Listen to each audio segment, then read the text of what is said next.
पुस्तक दो।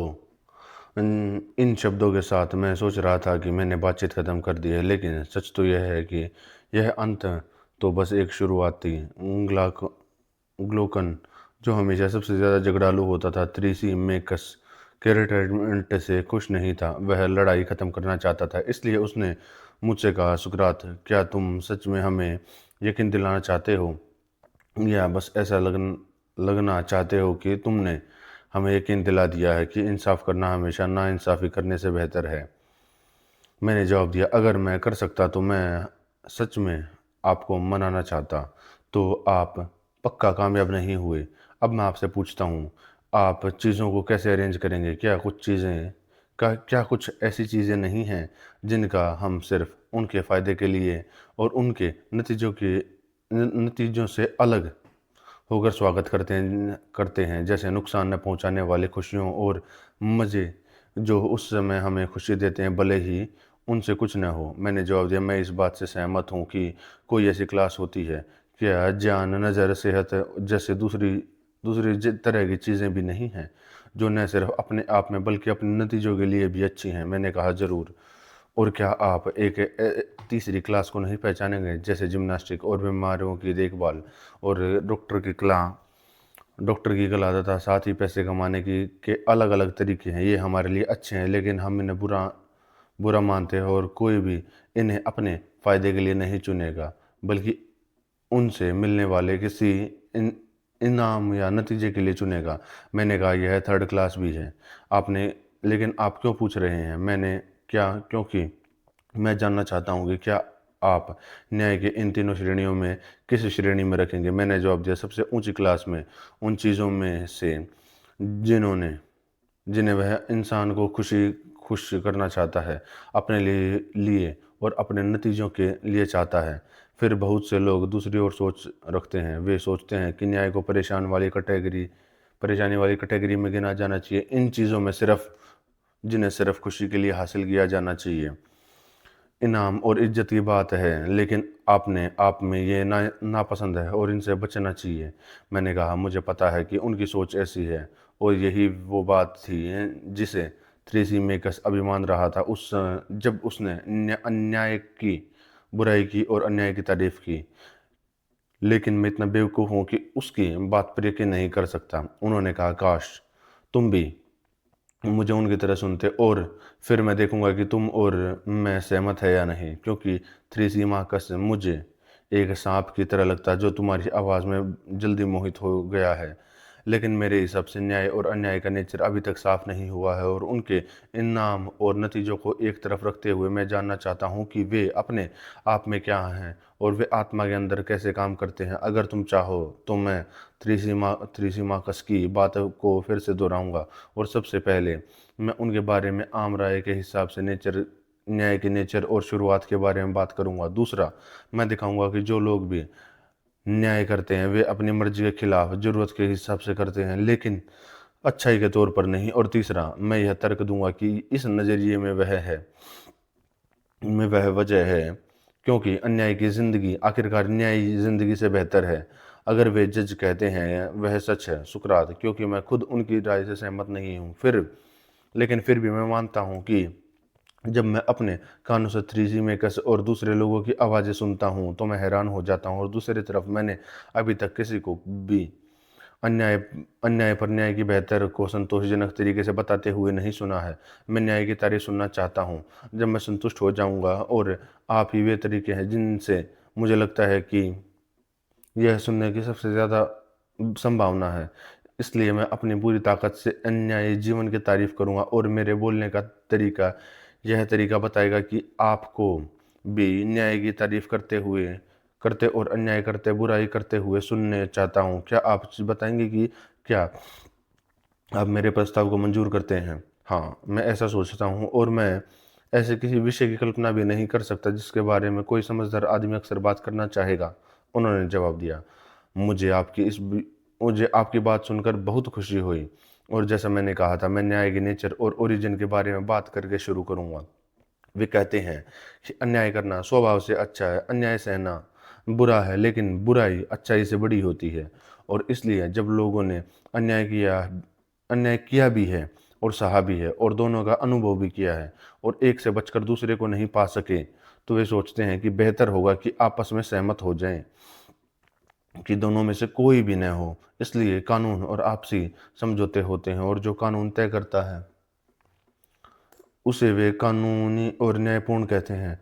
वे इसे न्याय की शुरुआत और स्वभाव मानते हैं। यह एक तरीका या समझौता है सबसे अच्छे के बीच जो अन्याय करना और सजा न मिलना है, और सबसे बुरे के बीच जो बदला लेने की ताकत के बिना अन्याय सहना है।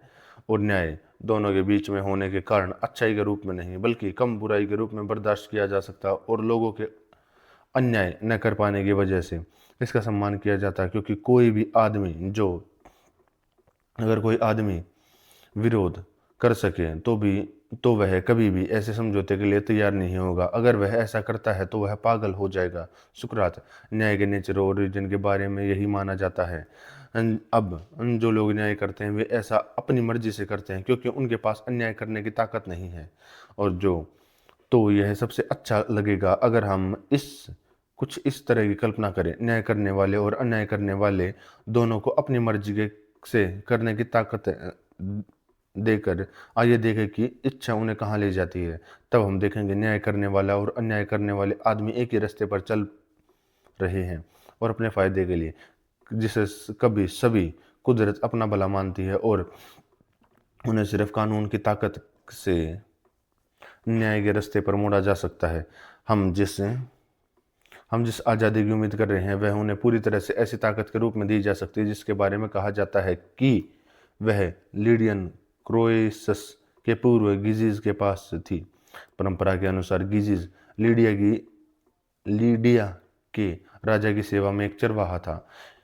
एक बहुत बड़ा तूफान आया और भूकंप से उस जगह जमीन में एक छेद हो गया जहां वह अपने झुंड को चरा रहा था। यह नज़ारा देखकर वह हैरान हो गया। उसे छेद में उतारा जहां दूसरे अजूबों के बीच उसने एक खोखला पीतल का घोड़ा देखा जिसमें दरवाजे थे। खोखला पीतल का घोड़ा देखा जिसमें दरवाजे थे, जिस पर वह झुका और अंदर देखा तो एक लाश देखी जो उसे इंसान से ज़्यादा बड़ी लग रही थी, और उसके शरीर पर सिर्फ एक सोने की अंगूठी थी। उसने यह अंगूठी मरे हुए की उंगली से ली और ऊपर चला गया। अब चरवाहे रिवाज के मुताबिक झुंड के बारे में अपने महीने की रिपोर्ट राजा को भेजने के लिए इकट्ठा हुए। वह उनकी सभा में अपनी अंगुली में अंगूठी पहने हुए आया, और जब वह उनके बीच बैठा तो उसने गलती से अंगूठी अपने हाथ में घुमा ली। तभी वह तुरंत बाकी लोगों को दिखाई नहीं दिया और वे उसके बारे में ऐसे बात करने लगे जैसे वह अभी वहां मौजूद ही नहीं है। वह यह देखकर हैरान रह गया और फिर से अंगूठी को छूकर उसने अंगूठी बाहर की ओर घुमाई और फिर से दिखाई दिया। उसने अंगूठी को कई बार आजमाया और हर बार नतीजा वही रहा। जब उसने अंगूठी अंदर की तरफ घुमाई तो वह गायब हो गया, और जब बाहर की तरफ घुमाया तो फिर से दिखाई देने लगा। फिर उसने दरबार में भेजे हुए दूतों में से एक चुने जाने की कोशिश की, जबकि जैसा कि वह पहुंचा उसने रानी को बहकाया और उसके मदद के खिलाफ साजिश रची राजा के खिलाफ साजिश रची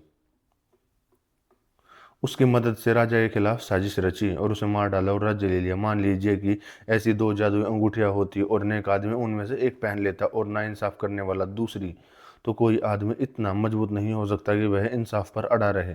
कोई भी आदमी किसी और चीज़ से दूर नहीं रहेगा जब तक वह बाजार से अपनी पसंद की चीज़ आराम से ले सकता है।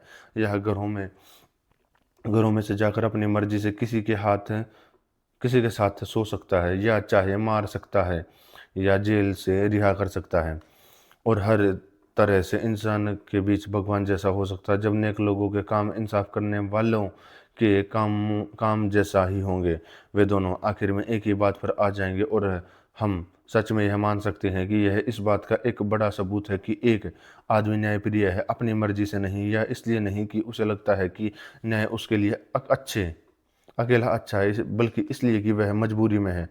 क्योंकि जहाँ भी कोई सोचता है कि वह सुरक्षित रूप से अन्याय कर सकता है वहीं वह अन्यायी है। क्योंकि सभी लोग अपने दिल में मानते हैं कि अन्याय व्यक्ति के लिए न्याय से कहीं ज़्यादा फायदेमंद है, और जो जैसा मैं मान रहा हूँ वैसा तर्क देगा। वह कहेगा कि वे सही हैं। और अगर आप सोचिए, अगर किसी को यह पावर मिल जाए कि वह गायब हो जाए और और कभी कोई गलत काम न कर पाए या किसी दूसरे की चीज़ को न छुए तो देखने वाले उसे बहुत बुरा बेवकूफ़ समझेंगे। हालांकि वे एक दूसरे के मुंह पर उसकी तारीफ करेंगे और इस डर से एक दूसरे से दिखावा करते रहेंगे कि उन कहीं उनके साथ भी नाइंसाफ़ी न हो जाए। बस बहुत हुआ। अब अगर हमें सही और गलत लोगों की ज़िंदगी का सही अंदाज़ा लगाना है तो हमें उन्हें अलग करना होगा और कोई रास्ता नहीं है। और यह अलग कैसे किया जाए? मेरा जवाब है, गलत आदमी को पूरी तरह से गलत रहने दो और सही आदमी को पूरी तरह से गलत रहने दो। उन दोनों से कुछ भी नहीं छीना जाना चाहिए और दोनों को अपनी अपनी ज़िंदगी के लिए, काम के लिए पूरी तरह से तैयार रहना चाहिए। सबसे पहले गलत आदमी को दूसरे जाने माने कारीगरों जैसा होना चाहिए। यह एक काबिल पायलट या डॉक्टर की तरह जो अपनी ताकत को आसानी से जानता है और उनकी हद में रहता है, और जो अगर किसी भी मोड़ पर फेल हो जाता है तो खुद को संभाल लेता है। इसलिए गलत आदमी को अपनी गलत कोशिशें सही तरीके से करनी चाहिए और अगर वह अपने गलत काम में बड़ा बनना चाहता है तो छिपा रहना चाहिए।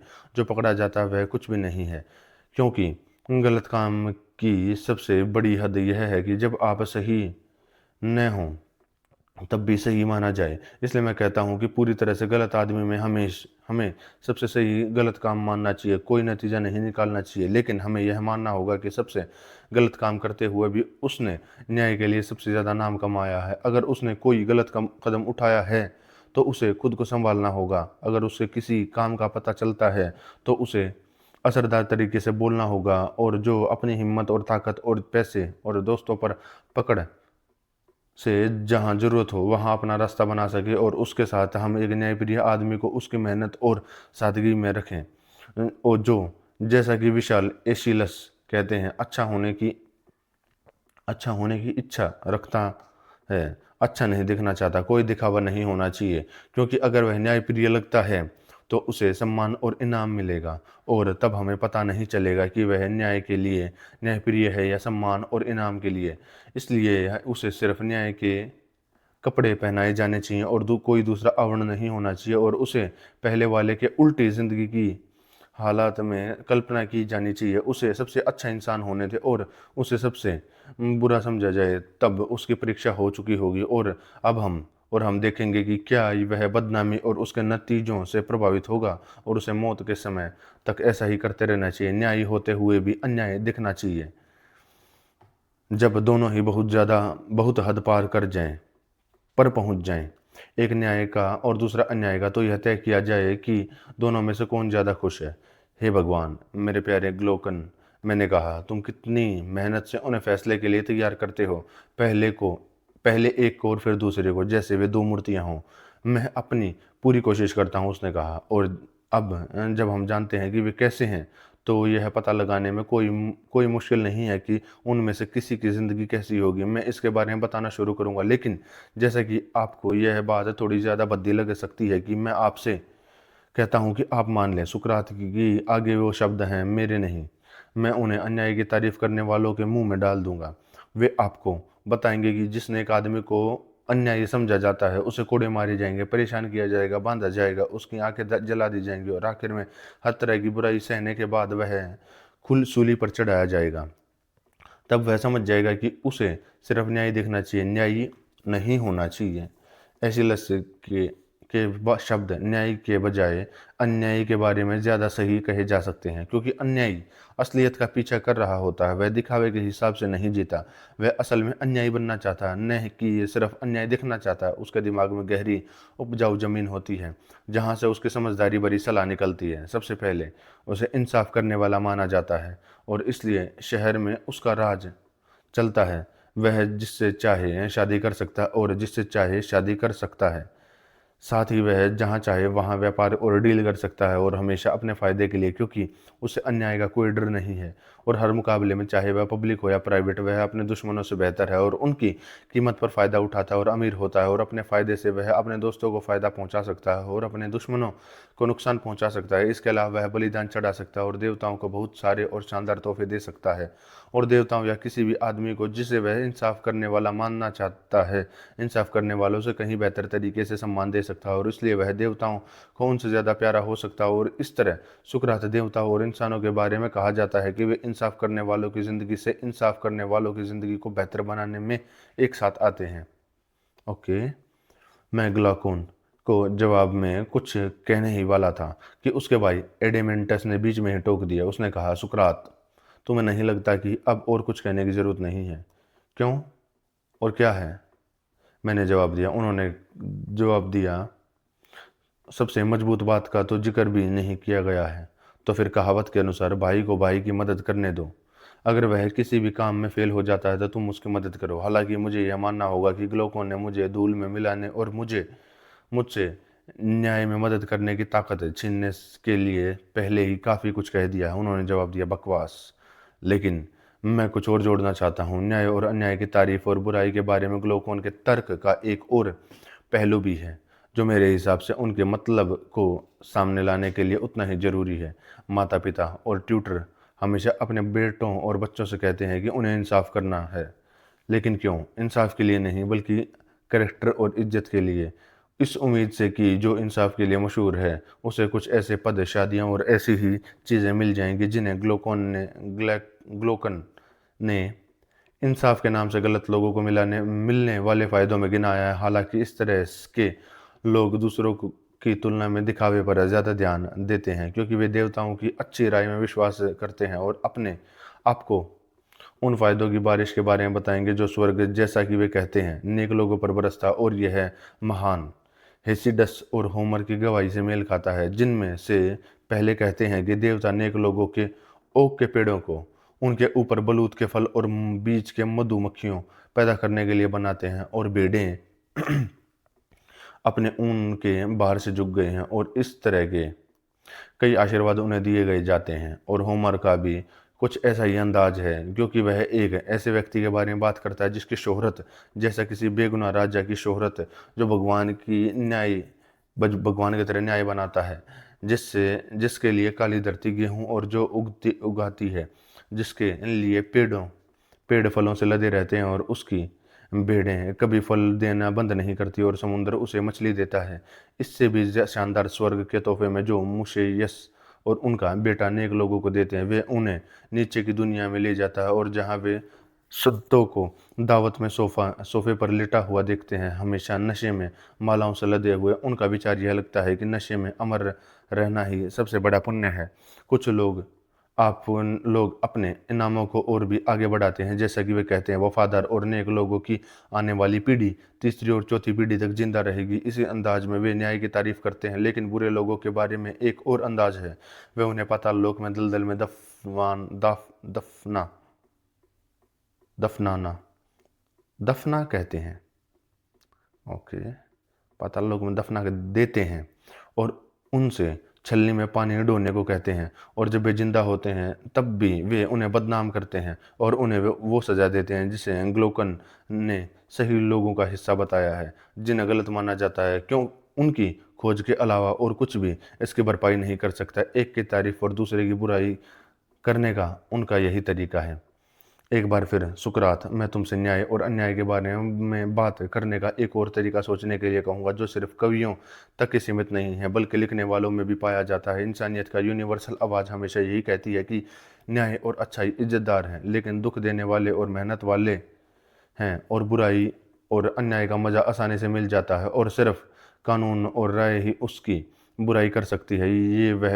वे यह भी कहते हैं कि ईमानदारी ज़्यादातर बेईमानी से कम फ़ायदेमंद होती है। वे बुरे लोगों को खुश कहने के लिए पूरी तरह से तैयार होते हैं, और जब वे अमीर या किसी और तरह के असरदार होते हैं तो उन्हें सबके सामने और अकेले में इज्जत देते हैं, जबकि वे कमज़ोर और गरीब लोगों को नफ़रत करते हैं और नज़रअंदाज करते हैं, भले ही वे उनके दूसरों से बेहतर मानते हों। लेकिन सबसे अजीब बात है अच्छाई और देवताओं के बारे में बात करने का उनका तरीका। वे कहते हैं कि देवता कई अच्छे लोगों को मुसीबत और दुख देते हैं, और बुरे लोगों को अच्छाई और खुशी देते हैं। और भिखारी पैगंबर अमीर लोगों के दरवाजे पर जाते हैं और उन्हें यकीन दिलाते हैं कि देवता ने उन्हें एक ऐसी शक्ति दी है जिससे वे किसी इंसान के या उसके पुरखों के पापों का बलिदान या जादू टोनने खुशियों और दावतों से प्रायश्चित कर सकते हैं। वे किसी भी दुश्मन को, चाहे वह सही हो या गलत, थोड़ी सी कीमत पर नुकसान पहुंचाने का वादा करते हैं, जैसा कि वे कहते हैं, जादू टोना और स्वर को बांधने वाले मंत्रों से उनकी इच्छा पूरी करने के लिए। और वे कभी भी वे अधिकारी हैं जिनसे वे अपील करते हैं, जो अब हेसी हेसियोड के शब्दों से बुराई का रास्ता आसान बना रहे हैं। बुराई बिना किसी परेशानी के बहुत मिल सकती है, रास्ता आसान है और उसका घर पास है। लेकिन अच्छाई से पहले देवताओं ने मेहनत की और एक थकाऊ और चढ़ाई वाला रास्ता फिर होमर को गवाह के तौर पर बताते हुए कि देवता इंसानों की इंसानों का असर हो सकता है, क्योंकि वह यह भी कहता है देवता भी अपने मकसद से भटक सकते हैं और इंसान उससे प्रार्थना करते हैं, और जब वे पाप करते हैं और गलत करते हैं तो बलि और शांति देने वाली मिन्नतों और अर्घ्य और चर्बी की खुशबू से उनके गुस्से को टालते हैं। वे मुसे मुसेयस और ऑर्फियस की किताब में वे मुसेयस और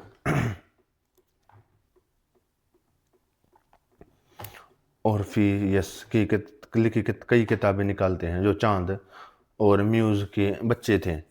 वे सही कहते हैं, जिनके अनुसार वे अपना रिचुअल करते हैं और न सिर्फ लोगों को बल्कि पूरे शहर को मनाते हैं कि पापों का प्रायश्चित और प्रायश्चित बलिदान और मनोरंजन से किया जा सकता है, जो खाली समय को भर देते हैं और जिंदगी जिंदा और मरे हुए दोनों के काम आते हैं। बाद वाले को वे रहस्य कहते हैं और वे हमें नरक के दर्द से छुड़ाते हैं, लेकिन अगर हम उन्हें नज़रअंदाज करते हैं तो कोई नहीं जानता कि हमारा क्या इंतज़ार कर रहा है, उन्होंने आगे कहा। और अब जब युवा लोग अच्छाई और बुराई के बारे में यह सब सुनते हैं और यह भी कि भगवान और इंसान उन्हें कैसे दिखते हैं, तो मेरे प्यारे सुकरात, उनके दिमाग पर इसका क्या असर होगा? मेरा मतलब है कि वे लोग जो तेज़ दिमाग वाले हैं और उड़ने वाली मधुमक्खियों की तरह हर फूल पर उड़ते हैं और जो कुछ भी सुनते हैं उससे यह नतीजा निकालते हैं कि अगर वे ज़िंदगी का सबसे अच्छा इस्तेमाल करना चाहते हैं तो उन्हें कैसा इंसान होना चाहिए और किस तरह चलना चाहिए।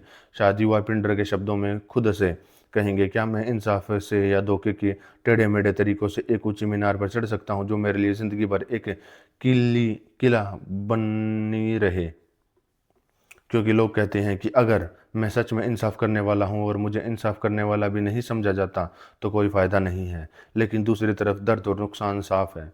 लेकिन अगर इंसाफ करने वाला होने के बावजूद मैं इंसाफ करने वाला बन जाता हूं तो मुझे स्वर्ग की ज़िंदगी का वादा किया जाता है। तब से, जैसा कि फिलोसोफर साबित करते हैं, दिखावा सच्चाई पर जुल्म करता है और खुशी का मालिक है। इसलिए मुझे खुद को दिखावे के लिए समर्पित करना होगा और मैं अपने आसपास अच्छाई की एक तस्वीर और परछाई बनाऊंगा जो मेरे घर का बरामदा और बाहरी हिस्सा होगा। पीछे मैं चालाक और चालाक लोमड़ी का पीछा करूंगा, जैसा कि सबसे महान संत आर्किलोकस ने सलाह दी है। लेकिन मैंने किसी को यह कहते हुए सुना है कि बुराई को छिपाना अक्सर मुश्किल होता है, जिस पर मैं जवाब देता हूँ, कोई भी बड़ी चीज़ आसान नहीं होती। फिर भी तर्क यह बताता है कि अगर हम खुश रहना चाहते हैं तो हमें इसी रास्ते पर आगे बढ़ना चाहिए। छिपाने के मकसद से हम गुप्त भाईचारे और पॉलिटिकल क्लब बनाएंगे, और कुछ ऐसे भी प्रोफेसर हैं जो दरबारों और सभाओं को मानने मनाने की कला सिखाते हैं, और इसलिए कुछ तो मनाकर और कुछ ज़बरदस्ती करके मैं गैर कानूनी फ़ायदे कमा लूँगा और सज़ा नहीं पाऊँगा। फिर मुझे फिर भी मुझे एक आवाज़ सुनाई देती है जो कह रही है कि देवताओं को धोखा नहीं दिया जा सकता, न ही उन्हें मजबूर किया जा सकता। लेकिन क्या होगा अगर कोई देवता न हो, या मान लीजिए कि उन्हें इंसानी चीज़ों की कोई परवाह नहीं है। दोनों ही मामलों में हमें छिपाने की क्या ज़रूरत है? और अगर देवता भी हैं और वे हमारी परवाह करते भी हैं, फिर भी हम उनके बारे में सिर्फ परंपरा और कवियों की वंशावली से जानते हैं। और ये वही लोग हैं जो कहते हैं कि उन्हें बलिदान और सुकून देने वाली मिन्नतों और पेशकश से प्रभावित और बदला जा सकता है। तो फिर तो फिर हमें एक जैसा होना चाहिए और दोनों पर या किसी पर भी विश्वास नहीं करना चाहिए। अगर कभी सच कहते हैं तो बेहतर होगा कि हम अन्याय बने और अन्याय का फल चढ़ाएं, क्योंकि अगर हम न्यायी हैं तो भले ही हम स्वर्ग के बदले से बच जाएं, हम अन्याय का फ़ायदा खो देंगे। अन्याय का फ़ायदा खो देंगे, लेकिन अगर हम अन्यायी हैं तो हम फ़ायदा रखेंगे और हमारे पाप करने और प्रार्थना करने और पाप करने से देवता खुश होंगे और हमें सज़ा नहीं मिलेगी। लेकिन नीचे एक दुनिया है जिसमें या तो हम या हमारे आने वाले कल हमारे अन्यायपूर्ण कामों के लिए भुगतेंगे। हाँ मेरे दोस्त, यही सोच होगी। लेकिन रहस्य और प्रायश्चित करने वाले देवता हैं और उनमें बहुत शक्ति है। यही बात बड़े शहर कहते हैं, और देवताओं के बच्चे और जो उनके कवि और पैगंबर थे इसी तरह की गवाही देते हैं। तो फिर किस सिद्धांत पर हम सबसे बुरे अन्याय के बजाय न्याय को चुनेंगे? जब हम सिर्फ दिखावे के धोखे से अन्याय को भी जोड़ देंगे तो हमारे मन में जीवन में और मृत्यु के बाद देवताओं और मनुष्य दोनों के बराबर होंगे, जैसा कि सबसे फायदे ज़्यादा और सबसे ऊंचे अधिकारी हमें बताते हैं। यह सब जानते हुए भी सुकरात, कोई भी आदमी जिसके मन या व्यक्तित्व या पद या धन में से कोई श्रेष्ठता हो, वह न्याय का सम्मान करने को कैसे तैयार हो सकता है, या न्याय की तारीफ सुनकर हंसने से कैसे बच सकता है? और अगर कोई ऐसा भी हो जो मेरी बातों को की सच्चाई को गलत साबित कर सके, और जो इस बात को संतुष्ट हो कि न्याय सबसे अच्छा है, तब भी वह अन्यायी से नाराज नहीं होगा, बल्कि उन्हें माफ़ करने के लिए बहुत तैयार हो रहेगा, क्योंकि वह यह जानता है कि इंसान अपनी मर्जी से न्याय नहीं होते, जब तक कि शायद कोई ऐसा न हो कि जिसके अंदर के देवता ने अन्याय से नफरत पैदा की हो, या जिसने सच्चाई का ज्ञान हासिल कर लिया हो सिवाय किसी और इंसान के। अन्याय को वही दोषी ठहराता जिसमें कायरता, उम्र या किसी कमजोरी की वजह से अन्याय करने की ताकत नहीं होती, और यह इस बात से साबित होता है कि जब उसे ताकत मिलती है तो वह तुरंत जितना हो सके अन्याय करने लगता है। सुकरात, इसका इसका इस सब का कारण हमने बहस की शुरुआत में ही बता दिया है, जब मेरे भाई और मैंने आपको बताया था कि हम यह जानकर कितने हैरान हुए कि न्याय की तारीफ करने वाले सभी लोगों में से, पुराने हीरो से लेकर जिनकी यादें हमारे पास बची हैं और हमारे समय के लोगों तक, किसी ने भी अन्याय को दोष नहीं दिया या न्याय की तारीफ नहीं की, सिवाय उससे मिलने वाली शान, सम्मान और फायदों के। किसी ने भी कभी कविता या गद्य में ठीक से यह नहीं बताया कि उनमें से किसी का भी असली स्वभाव आत्मा में रहता है और किसी इंसान या भगवान की नज़र से दिखाई नहीं देता, या यह नहीं दिखाया कि इंसान की आत्मा की सभी चीज़ों में जो उसके अंदर न्याय सबसे अच्छा है और अन्याय सबसे बुरा है। अगर यह यूनिवर्सल स्ट्रेन होता, अगर हमें हमारी जवानी से ही इस बारे में समझाने की कोशिश की होती है, तो हम एक दूसरे को गलत काम करने से रोकने के लिए पहरे पर नहीं रहते, बल्कि हर कोई अपना पहरा समझाने की कोशिश की होती, तो हम एक दूसरे को गलत काम करने से रोकने के लिए पहरे पर नहीं रहते, बल्कि हर कोई अपना पहरा देता, क्योंकि उसे डर होता कि अगर उसने गलत किया तो वह अपने अंदर सबसे बड़ी बुराई को जगह दे सकता है। मैं कह सकता हूँ कि थ्रेसी मेकसन और दूसरे लोग उस भाषा को गंभीरता से लेते हैं जिसे मैं सिर्फ दोहरा रहा हूँ, और न्याय और अन्याय के बारे में मैं इनसे भी ज़्यादा कड़े शब्दों को, जैसा कि मैं समझता हूँ, उनके असली रूप को बुरी तरह से बिगाड़ते हुए, लेकिन मैं इस जोरदार तरीके से बोल रहा हूँ जैसा कि मुझे आपसे साफ साफ कहना होगा, क्योंकि मैं आपसे दूसरी बात सुनना चाहता हूँ, और मैं आपसे यह भी कहना चाहूँगा कि आप न सिर्फ यह दिखाएं कि न्याय अन्याय से कितना बेहतर है, बल्कि यह भी दिखाएं कि न्याय रखने वालों पर उनका क्या असर होता है, जिससे एक उसके लिए अच्छा और दूसरा बुरा बन जाता है। और प्लीज़, जैसे कि ग्लूकोन ने आपसे कहा था, रेपुटेशन को हटा दे, क्योंकि जब तक आप उनमें से हर एक से उसकी असली रेपुटेशन नहीं हटाते और झूठी रेपुटेशन नहीं जोड़ते, हम कहेंगे कि आप न्याय की नहीं बल्कि उसके दिखावे की तरफ करते हैं। हम सोचेंगे कि आप हमें सिर्फ अन्याय को छिपा कर रखने के लिए कह रहे हैं, और आप सच में थ्रेसी मेकर्स से सहमत है कि न्याय दूसरे की भलाई और ताकतवर का फायदा है, और अन्याय इंसान का अपना फायदा फायदा है, भले ही यह कमज़ोर और नुकसानदायक हो। अब जब आपने यह मान लिया कि न्याय उन सबसे अच्छी चीज़ों में से एक है जिन्हें उनके नतीजों के लिए तो चाहा जाता है, लेकिन उससे भी ज़्यादा अपने लिए, जैसा देखने या सुनने या ज्ञान या सेहत या कोई और असली और कुदरती चीज़, सिर्फ आम अच्छाई नहीं, तो मैं आपसे न्याय की तारीफ करते हुए सिर्फ एक बात पर ध्यान रखने के लिए कहूँगा। मेरा मतलब है कि वह जरूरी अच्छाई और बुराई जो न्याय और अन्याय उनके मालिकों में पैदा करते हैं। दूसरों को न्याय की तारीफ करने दो और अन्याय की बुराई करने दो। एक के इनाम और इज्जत को बढ़ा चढ़ाकर बताओ और दूसरे की बुराई करो। यह बहस का एक तरीका है जिससे मैं उनकी तरफ से सुनने को तैयार हूँ, लेकिन आपसे, जिन्होंने अपनी पूरी ज़िंदगी इस सवाल पर सोचने में बिता दी है, तब तक मैं आपके मुंह से इसके उलट कुछ न सुनूं। मुझे कुछ बेहतर की उम्मीद है, और इसलिए मैं कहता हूँ न सिर्फ हमें यह साबित करो कि अन्याय अन्याय से बेहतर है, बल्कि यह भी दिखाओ कि उनमें से कोई भी उनके मालिक के साथ क्या करता है, जिससे एक अच्छा और दूसरा बुरा बन जाता, चाहे वह देवताओं और इंसानों द्वारा देखा गया है हो या नहीं। मैंने मैंने हमेशा ग्लूकोन एडेमेंटस की प्रतिभा की तारीफ की थी, लेकिन ये सब शब्द सुनकर मैं बहुत खुश हो गया और मैंने कहा, एक महान पिता के बेटों, ग्लूकोन के प्रशंसक ने मेगारा की लड़ाई में अपनी अलग पहचान बनाने के बाद आपके सम्मान में जो शोक गीत लिखे थे उनकी शुरुआत की थी। एरिस्टन के बेटे उन्होंने गाया, एक महान हीरो की दिव्य संतान। यह नाम बहुत सही है, क्योंकि अन्याय की श्रेष्ठता के लिए आपने जैसा तर्क दिया और अपने ही दलीलों से सहमत न होना, इसमें सचमुच कुछ दिव्य बात है और मुझे यकीन है कि आप आश्वस्त नहीं हैं। यह मैं आपके सामने चरित्र से अनुमान लगाता हूँ, क्योंकि अगर मैंने केवल आपके भाषणों से निर्णय लिया होता तो मुझे आप पर भरोसा नहीं होता, लेकिन अब आप पर मेरा भरोसा जितना बढ़ता है, मुझे यह जानने में उतनी ही अधिक कठिनाई होती है कि क्या कहूँ, क्योंकि मैं दो के बीच में फंस गया हूँ और मुझे लगता है कि मैं इस काम के लिए काबिल नहीं, और मेरी असमर्थता मुझे इस बात से पता चलती है कि आप उस जवाब से संतुष्ट नहीं थे जो मैंने 3C मेकर्स को दिया था, जिससे जैसा कि मैंने सोचा था अन्याय पर न्याय की श्रेष्ठता साबित होती है, और फिर भी मैं मदद करने से इनकार नहीं कर सकता। जब तक मेरी सांस और वाणी बाकी है, मुझे डर है कि जब न्याय के बारे में बुरा कहा जा रहा हो तो वहाँ मौजूद रहना और उसके बचाव में हाथ न उठाना गलत होगा। इसलिए बेहतर होगा कि मैं जितनी मदद कर सकता हूँ करूँ। ग्लूकोन और बाकी लोगों ने मुझसे हर तरह की से गुजारिश की है, मैं इस सवाल को न छोड़ूं बल्कि जांच जारी रखूं। वे सच्चाई तक पहुंचना चाहते थे, पहला न्याय और अन्याय की प्रकृति के बारे में और दूसरा उनके तुलनात्मक फायदों के बारे में उन्होंने बताया।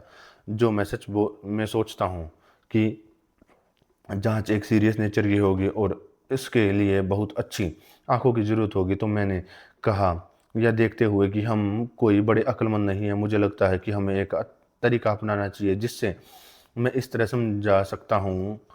मान लीजिए कि किसी कम देखने वाले इंसान को किसी ने दूर से छोटे अक्षर पढ़ने के लिए कहा हो और किसी और को यह ख्याल आया कि वे किसी दूसरी बड़ी जगह पर मिल सकते हैं जहां अक्षर बड़े हों। अगर वे एक जैसे हों और वह पहले बड़े अक्षर पढ़ सके और फिर छोटे अक्षरों पर जा सके तो इससे बहुत अच्छी किस्मत माना जाता है। एडेमेंटस ने कहा, बिल्कुल सही, लेकिन यह उदाहरण हमारी जांच पर कैसे लागू होता है? मैंने जवाब दिया, मैं आपको बताता हूँ। न्याय जो हमारी जांच का विषय है, जैसा कि आप जानते हैं, कभी कभी इससे एक व्यक्ति का गुण कहा जाता और कभी कभी एक राज्य का गुण कहा जाता। उन्होंने जवाब दिया, हाँ सही है, और क्या सज्जा राज्य एक व्यक्ति से बड़ा नहीं है? यह है। फिर बड़े से न्याय की मात्रा ज़्यादा होने और ज़्यादा आसानी से पहचानने जाने की संभावना है। इसलिए मेरा सुझाव है कि हम न्याय और अन्याय के नेचर की जांच करें, पहले जैसे कि वे राज्य में दिखते हैं, और दूसरा व्यक्ति में बड़े से छोटे की ओर बढ़ते हुए और उनकी तुलना करें। उन्होंने कहा कि ये एक बहुत अच्छा प्रस्ताव है, और अगर हम राज्य के बनने की प्रक्रिया की कल्पना करें तो हम राज्य के बनने की प्रक्रिया में न्याय और अन्याय को भी देखेंगे। मैं हिम्मत से कहता हूँ, जब स्टेट पूरा हो जाएगा तो उम्मीद हो सकती है कि हमारी खोज का मकसद ज़्यादा आसानी से मिल जाए। हाँ, बहुत आसानी से। लेकिन क्या हमें इसे बनाने की कोशिश करनी चाहिए? मैंने कहा, क्योंकि ऐसा करना, जैसा कि मैं सोचता हूँ, एक बहुत ही गंभीर काम होगा। इसलिए सोचिए। एडिमेंटस ने सोचा, मैंने सोचा है और मैं चाहता हूँ कि आप आगे बढ़े। मैंने कहा, जैसे मैं समझता हूँ, एक राज्य इंसान की ज़रूरतों से बनता है, कोई भी खुद से नहीं चल सकता, लेकिन हम सभी की बहुत सारी ज़रूरतें होती हैं। क्या राज्य की किसी और ज़रूरत की कल्पना की जा सकती है और कोई दूसरा नहीं हो सकता? फिर क्योंकि हमारी बहुत सी ज़रूरतें होती हैं और उन्हें पूरा करने के लिए बहुत से लोगों की ज़रूरत होती है, इसलिए एक काम के लिए एक मददगार की ज़रूरत होती है, दूसरे के लिए दूसरे की। और जब ये साथी और मददगार एक ही जगह इकट्ठा होते हैं तो रहने वालों के ग्रुप को स्टेट कहा जाता है। उन्होंने कहा, सच है। और वे एक दूसरे के साथ लेन देन करते हैं, एक देता है और दूसरा लेता है, एक इस सोच के साथ कि लेन देन उनके भले के लिए होगा। बिल्कुल सच। मैंने कहा, चलो शुरू करते हैं और एक स्टेट के आइडिया को बनाते हैं। फिर भी असली क्रिएटर ज़रूरत है। जो हमारी इन्वेंशन की जननी है? बेशक, उसने जवाब दिया। अब सबसे पहले और सबसे बड़ी ज़रूरत खाना, जो ज़िंदगी और अस्तित्व की शर्त है, निश्चित रूप से। दूसरा घर है और तीसरा कपड़ा और इसी तरह की चीज़ें हैं, सत्य। और अब देखते हैं कि हमारा शहर इस बड़ी मांग को कैसे पूरा कर पाएगा। हम मान सकते हैं कि एक आदमी किसान है, दूसरा बिल्डर है और कोई और बुनकर है। क्या हम उनमें एक मोची जोड़ दें, या शायद हमारे शारीरिक ज़रूरतों को पूरा करने वाले किसी और को? बिल्कुल सही। राज्य की सबसे छोटी अवधारणा में 4 या 5 आदमी शामिल होने चाहिए, स्पष्ट रूप से। और वे आगे कैसे बढ़ेंगे? क्या हर कोई अपनी मेहनत का नतीजा एक आम स्टॉक में लगाएगा, जिससे एक किसान हर 4 लोगों के लिए पैदावार करेगा और दूसरे के लिए खाना जुटाने में अपनी ज़रूरत से 4 गुना ज़्यादा मेहनत करेगा? या क्या उसका कोई दूसरे से कोई लेना देना नहीं होगा और वह उनके लिए पैदा करने की परेशानी नहीं उठाएगा, बल्कि 1/4 समय में अकेले अपने लिए 1/4 खाना जुटाएगा और बाकी 3/4 समय में घर या कोट या जूते बनाने में लगा रहेगा? दूसरे के साथ कोई पार्टनरशिप नहीं करेगा, बल्कि अपनी सारी ज़रूरतें खुद ही पूरी करेगा। एडी एड एडी एडिमेंटस ने सोचा कि उसे सिर्फ खाना बनाने का लक्ष्य रखना चाहिए, सब सब कुछ बनाने का नहीं। मैंने जवाब दिया, शायद यही बेहतर तरीका होगा। और जब मैं आपको यह कहते हुए सुनता हूँ तो मुझे खुद याद आता है कि हम सब एक जैसे नहीं हैं। हमारे स्वभाव में अलग अलग तरह के लोग लोग हैं, जो अलग अलग कामों के लिए खुद को ढाल लेते हैं। बिल्कुल सच। और क्या काम तब तक बेहतर होगा जब काम करने वालों के पास कई काम हों, या तब उसके पास सिर्फ एक काम हो जब उसके पास केवल एक ही है? इसके अलावा इसमें कोई शक नहीं है कि कोई काम सही समय पर न करने पर बिगड़ जाता है। इसमें कोई शक नहीं है, क्योंकि बिजनेस तब तक इंतज़ार नहीं करता जब तक बिज़नेस करने वाला आराम से न हो, बल्कि बिज़नेस करने वाले को जो वह कर रहा है उसे फॉलो करना चाहिए और बिज़नेस को अपना पहला मकसद बनाना चाहिए। इससे ज़रूर। और अगर ऐसा है तो हमें यह नतीजा निकालना चाहिए कि जब कोई आदमी एक काम करता है तो उसके लिए नेचुरल और उससे सही समय पर करता है और दूसरी चीज़ों को छोड़ देता है, तो सभी चीज़ें ज़्यादा मात्रा में आसानी से और बेहतर क्वालिटी की बनती हैं। निश्चित रूप से तब 4 से ज़्यादा लोगों की ज़रूरतें होंगी, क्योंकि किसान अपना हल या कुदाल या खेती के दूसरे औजार खुद नहीं बनाएगा। अगर उन्हें किसी का काम का होना है, न ही बनाने वाले अपने औजार बनाएगा और उससे भी बहुतों की ज़रूरतें होगी, और इसी तरह बुनकर और भी मोची को भी। सत्य है। तो फिर बड़े लोहार और कई दूसरे कारीगर हमारे छोटे से राज्य में ज़्यादा हिस्सेदार होंगे, जो पहले से ही बढ़ना शुरू हो गया है। सत्य है। फिर भी अगर हम चरवाहों और दूसरे चरवाहों को भी जोड़ लें, ताकि हमारे किसान के पास हल चलाने के लिए बैल हों, और किसानों के साथ साथ बिल्डरों के पास भी मवेशी हों, और कारीगरों और बुनकरों के पास ऊन और खाल हो, तो भी हमारा राज्य बहुत बड़ा नहीं होगा। यह सच है। फिर भी यह कोई बहुत छोटा राज्य नहीं होगा जिसमें ये सब शामिल हों। फिर शहर की हालत भी ऐसी है। ऐसी जगह ढूंढना या कुछ भी इंपोर्ट करने की ज़रूरत न हो लगभग नामुमकिन है, असंभव। तो फिर नागरिकों का एक और वर्ग होगा जो दूसरे शहर से ज़रूरी सप्लाई लाएगा। हाँ, अवश्य ही। लेकिन अगर व्यापारी खाली हाथ चला जाए और उसके पास कुछ भी न हो तो उसकी ज़रूरत पूरी करे, तो वह खाली हाथ ही वापस आएगा। यह तो पक्का है। और इसलिए वे घर पर जो कुछ भी बनाते हैं वह न सिर्फ उनके लिए काफ़ी होना चाहिए, बल्कि क्वांटिटी और क्वालिटी दोनों में ऐसा ऐसा होना चाहिए कि जिनसे उनकी ज़रूरतें पूरी होती हों, उनका भी ध्यान रखा जा सके। बिल्कुल सच। तो फिर ज़्यादा किसानों और ज़्यादा कारीगरों की ज़रूरत पड़ेगी। वे होंगे इम्पोर्टर्स और एक्सपोर्टर्स का तो ज़िक्र ही नहीं, जिन्हें मर्चेंट्स कहा जाता है। हाँ, तो फिर हमें व्यापारियों की ज़रूरत होगी, हम करेंगे। और अगर समुद्र के रास्ते सामान ले जाना है तो कुशल नाविकों की भी ज़रूरत होगी, और फिर भी वह भी काफ़ी संख्या में। हाँ, काफ़ी संख्या में। तो फिर शहर के अंदर वे अपने प्रोडक्ट्स का लेन देन करेंगे। कैसे करेंगे? जैसे कि आपको याद होगा, जब हमने उन्हें एक समाज और एक राज्य बनाया था, तो ऐसा लेन देन पक्का करना हमारा एक मुख्य मकसद था। साफ है कि वे खरीदेंगे और बेचेंगे। फिर उन्हें लेन देन के लिए एक मार्केट प्लेस और मनी टोकन की ज़रूरत होगी। निश्चित रूप से। मान लीजिए कि कोई किसान या कारीगर कुछ सामान बाजार में लाता है, और वह ऐसे समय पर आता है जब उसके साथ लेन देन करने वाला कोई नहीं होता, तो क्या उसे अपना काम छोड़कर बाजार में बेकार बैठना चाहिए? बिल्कुल नहीं।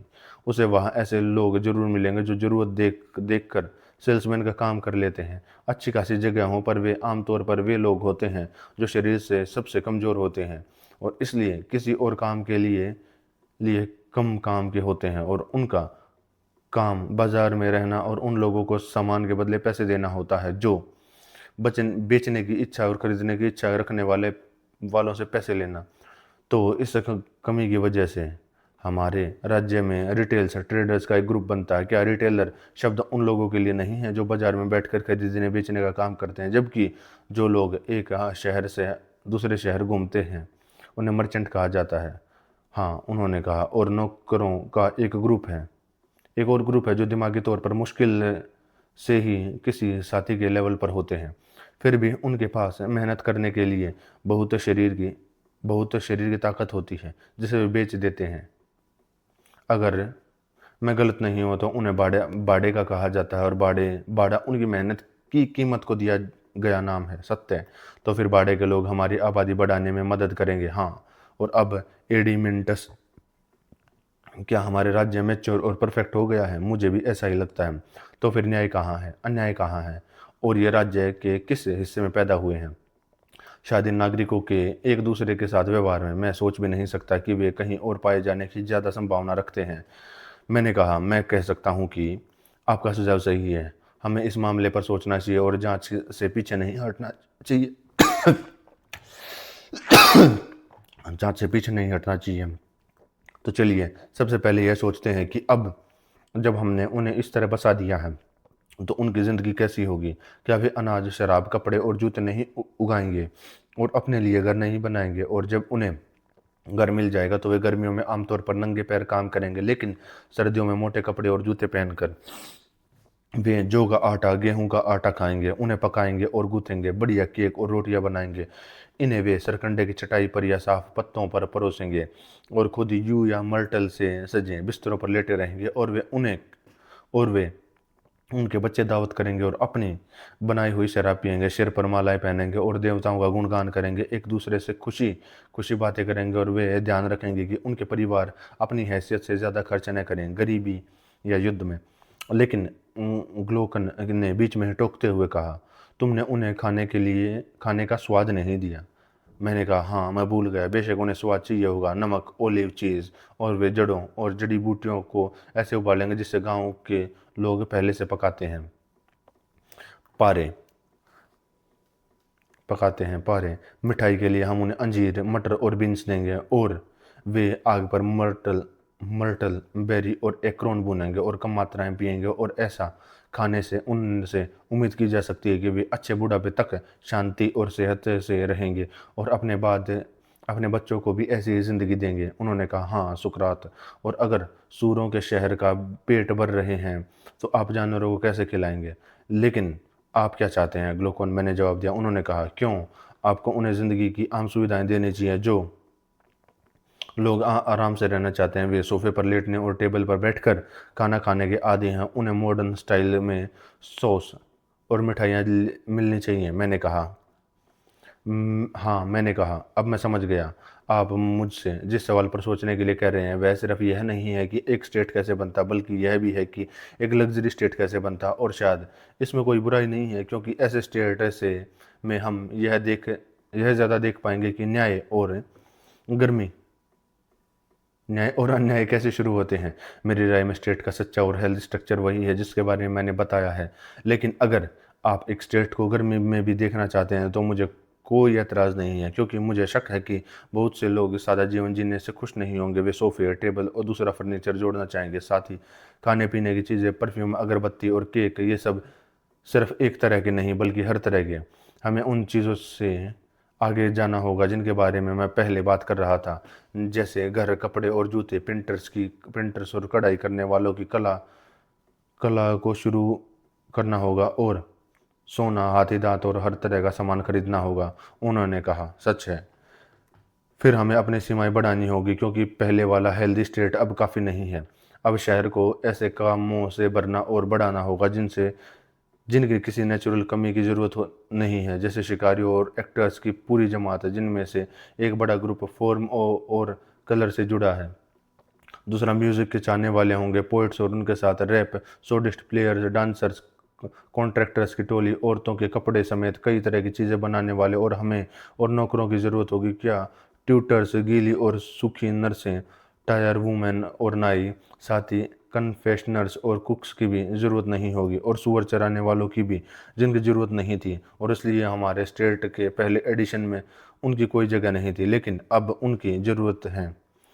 उन्हें भूलना नहीं चाहिए, और अगर लोग उन्हें खाएंगे तो कई और तरह के भी जानवर होंगे।